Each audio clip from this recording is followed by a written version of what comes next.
And it looked like Chennedy Carter has finally broken her silence about this Caitlin Clark situation. Chennedy Carter just jumped out the window and justified an assault on Caitlin Clark. The WNBA season is just weeks away, and all notable free agents have secured their spots, except for Chennedy Carter. This is the same Chennedy Carter who made headlines last June for her infamous shoulder check against Caitlin Clark. Fans eagerly anticipate where she will land as the season approaches. Can you break down that situation that happened? Yeah. So, in basketball a little bit, there's things called talking, what you like to call smack or whatever everybody likes to call it. Yeah. Plays before things are said, you know, that's a part of basketball. As Caitlin Clark gears up for her sophomore season, enjoying a surge in popularity, Chennedy Carter is attempting to clarify her actions on various streaming platforms. She insists that her infamous shoulder check was merely part of the game, a simple tap. However, WNBA teams seem unconvinced. Is this situation karma, or is it an unfair example being set for how players should approach interactions with the league's emerging superstar? Let's delve deeper into the complexities of this scenario. If you're a Caitlin Clark fan, subscribe our channel and drop a CC 100% in the comments below. You know, Chennedy Carter has always been kind of up against the fence with speaking about this Caitlin Clark situation. We remember when she first got asked about this during a press conference, she stated that she wasn't going to speak on Caitlin Clark. Now we know months later, she still hasn't spoken on the whole situation. That is until today. Yes, Chennedy Carter finally broken her silence about the Caitlin Clark hip check. Recall that moment last June when Chennedy Carter intentionally collided with Caitlin Clark. This incident, which would come to define Carter's career, unfolded during what was expected to be a routine regular season game between the Chicago Sky and the Indiana Fever. It marked a significant turning point for her. And Clark.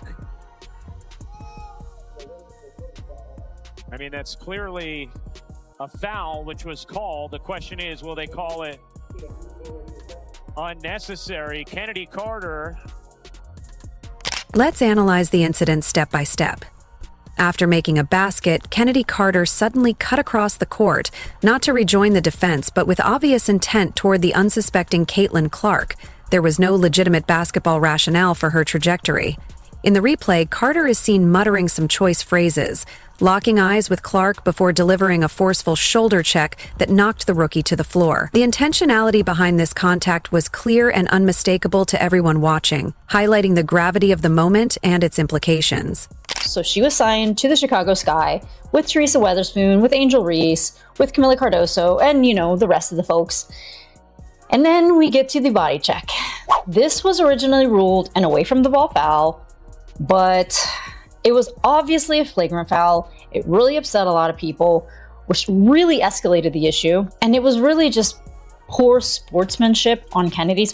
What's particularly telling is that officials initially classified the incident as just a common foul, a typical call seen numerous times each game. However, after reviewing the footage, they swiftly upgraded it to a flagrant foul. The replays made it clear this wasn't incidental contact during gameplay. It was a deliberate off-ball hit executed after a completed basketball play. The nature of the act was unmistakable, meriting a more serious consequence. It's one thing pushing Caitlin Clark, and it's another thing blindsiding her.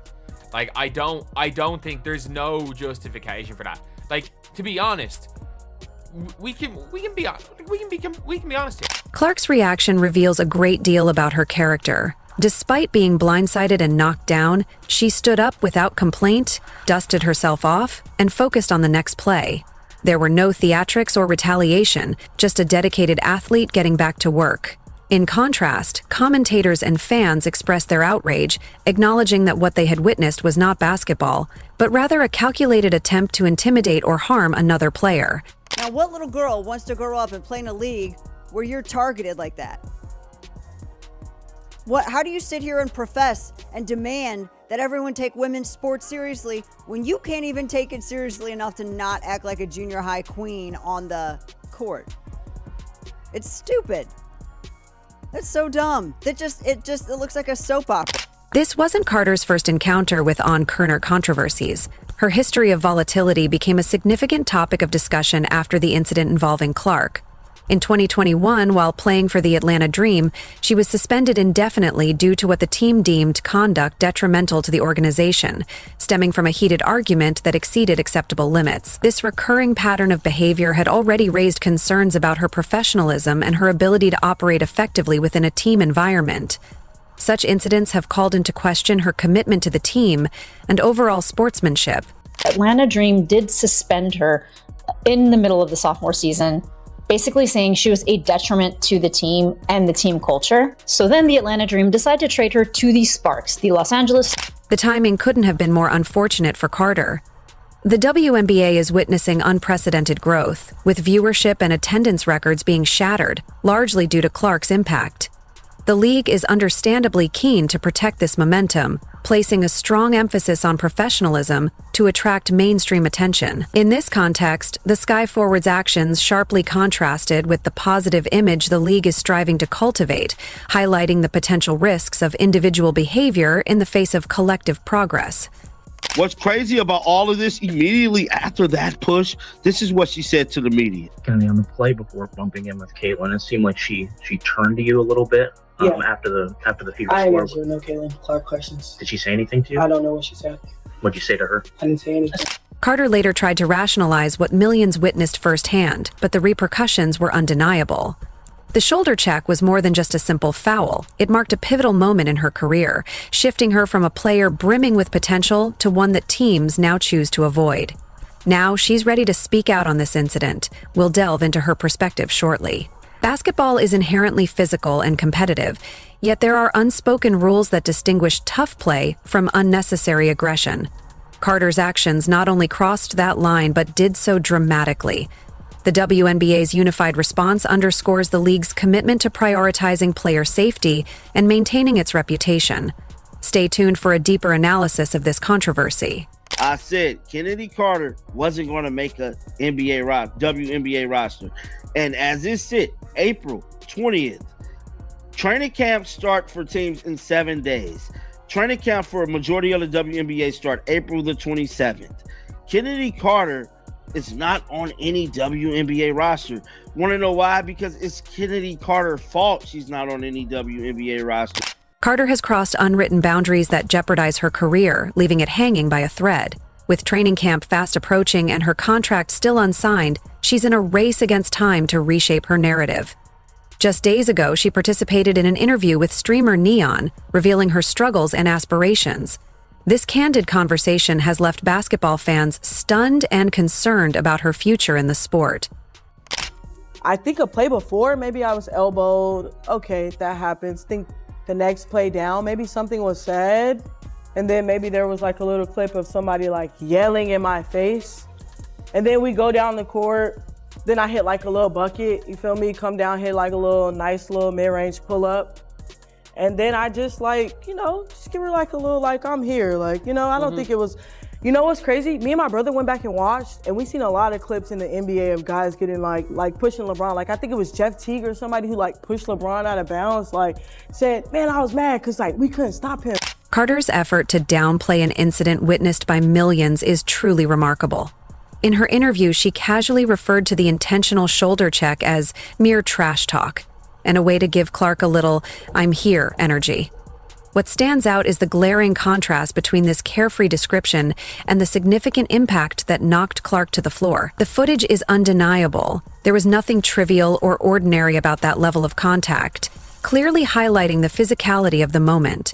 She did. She stopped and went through. Like, that is not... We watched the clip. There is no way that we're letting this happen. Like, saying that it was nothing. Like this is not just a tap. Carter's attempt at revisionist history becomes even more apparent with her recent assertion that she may have been elbowed prior to the incident. This conveniently new detail, previously unmentioned, has been thoroughly disproven by video evidence. The footage reveals no provocation at all, rendering her late justification implausible and unconvincing, even to casual observers. This lack of consistency only further raises questions about her narrative. So I'm just like, it's like one of those things like it happens in basketball. I know people try to say, oh, it's not one of those things. It's not a personal thing. It's a competitive thing. It happens in basketball, and like it's just one of those things. But like, yeah, it's kind of what happened. Then it spiraled out of control. And then the media takes whatever narrative they want to you put out. watch every game, every single game, to see if you can find any deflects in my game, and like it's really nothing that you probably could say too much about. So then you have trolls, and that's why I said they're gonna be around regardless. But yeah, it was just like a nice little like tap, like I'm here, not to like harm you or anything. You know, if you want to push somebody, you're gonna like full. Social media quickly reacted to the apparent damage control effort, with one fan's comment encapsulating the collective disbelief. "You all seriously don't believe her, do you?" This reaction wasn't an isolated one. Basketball communities across various platforms expressed similar skepticism, viewing her statements as a desperate attempt at image rehabilitation. The overwhelming doubt shared by fans highlights a broader discontent with her narrative, signaling a strong response to perceived insincerity. This is crazy, and this changes everything, because all this time we've been waiting on Chennedy Carter to take responsibility for what she did to Caitlin Clark. It shows me, I ain't even got to watch all this footage right here, but I am going to look at it.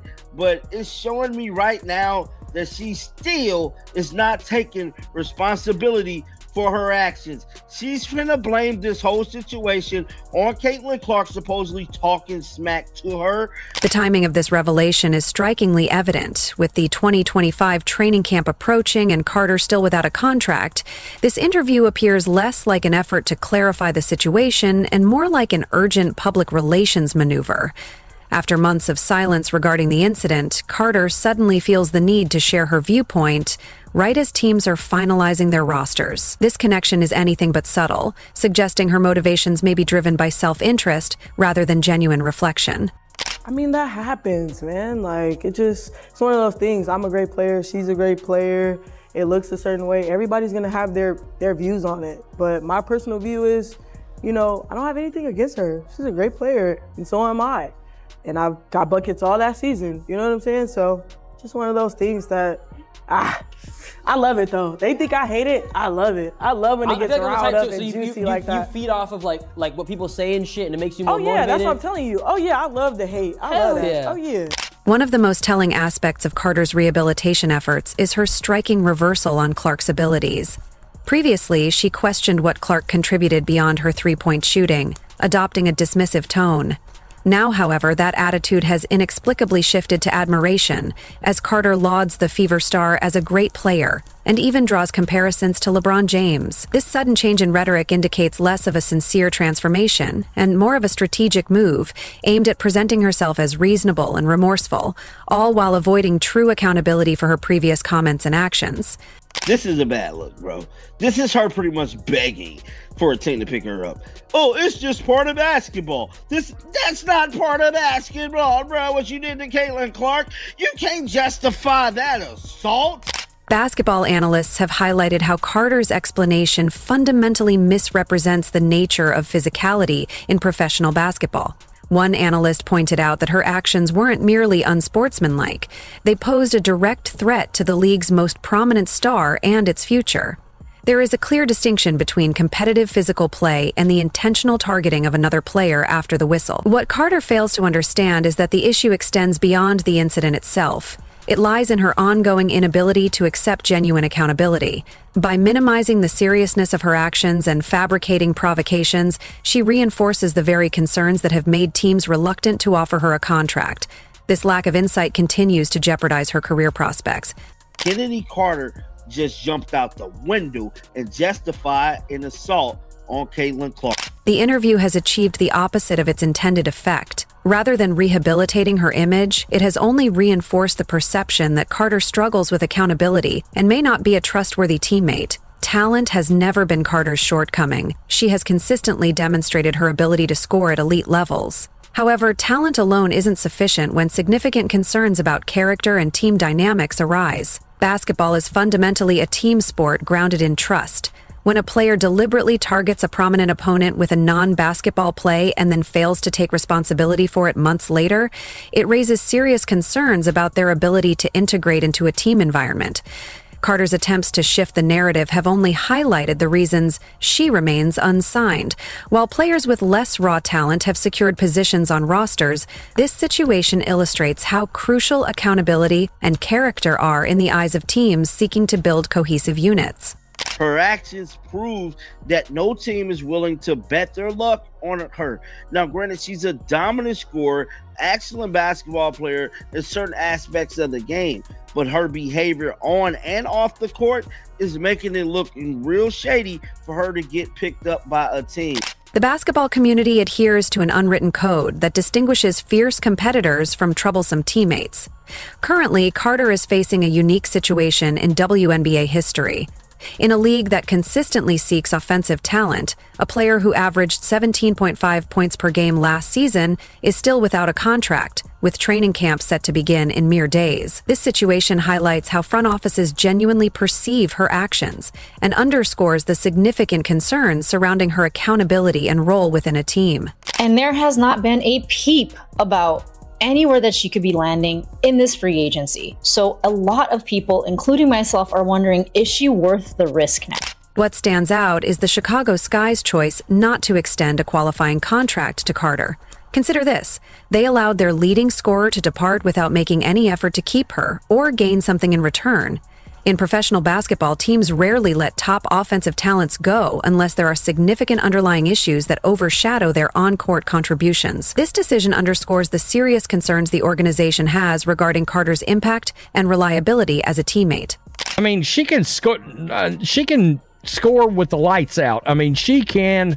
She's pure offense, a pure shooting guard, scoring guard, instant offense. But if you're a team, do you really want her on the team? I wouldn't. When questioned about the decision, Chicago Sky GM Jeff Pagliuca carefully crafted his response, suggesting that changes to the team's staff and roster influenced Carter's fit, framing the move as providing her the best opportunity as a free agent. However, this polished corporate language barely disguises the underlying issues. Reports indicate significant locker room tension, with concerns that Carter's presence was negatively affecting team unity. The most damning assessment comes from an anonymous WNBA executive who candidly stated that they wouldn't touch her with a 10-foot pole. This stark honesty highlights just how toxic Carter's reputation has become across the league. When executives feel compelled to express such unequivocal sentiments, even anonymously, it indicates that a player has moved from being simply controversial to becoming a liability that teams are eager to avoid. I mean, good luck. Good luck. I don't know who's going to take her. I don't know what teams are going to take her. No, I don't think she's going to the Indiana Fever. I mean, yeah, bring her in after what happened. I don't think so. These concerns go beyond a single incident with Clark. Teams are apprehensive about Carter's overall influence on their ability to attract and retain other free agents. In the modern WNBA, where player movement and roster construction have become increasingly strategic, no team wants to risk bringing on a player who could potentially alienate other talent or disrupt the delicate team chemistry. What makes this situation particularly notable is that the WNBA is currently enjoying unprecedented growth and visibility. With new broadcasting agreements, heightened corporate sponsorships, and surging viewership, the league is eager to leverage this momentum. Reports indicate that the WNBA may implement stricter player conduct regulations, specifically addressing issues arising from incidents like Carter's flagrant foul. The underlying message is clear. The league is committed to safeguarding its reputation and its stars during this critical phase of expansion and enhanced public interest. Come on, cheer for your teammates, be a part of this team, and then ensues an altercation between the two where Chennedy Carter was sent to the locker room mid-game, of which afterwards, after the game, this is what has been reported. I guess Chennedy Carter wanted to fight Courtney Williams, like physically fight Courtney Williams, who backed away from this and was like, no way. So there was no actual physical altercation that happened. Carter's situation is markedly different from that of other players who have received second chances following misconduct. Several unique factors work against her, including the high-profile nature of her victim, her lack of genuine accountability, and a troubling pattern of behavior that dates back to her suspension from the Atlanta Dream. Additionally, the timing coincides with the league's expansion period. While some players have managed to overcome similar issues, they usually exhibit sincere remorse and a willingness to improve. The most telling aspect of Carter's predicament is not just her lack of a contract, it's the complete silence from all 12 franchises. There have been no workout invitations, no training camp opportunities, or even whispers of interest. This collective judgment signifies something far more profound than mere punishment for a single flagrant foul. It reflects a league-wide assessment of her character and professionalism. To an extent, like you can criticize, especially on the court, when somebody 100% cheap shots your favorite player.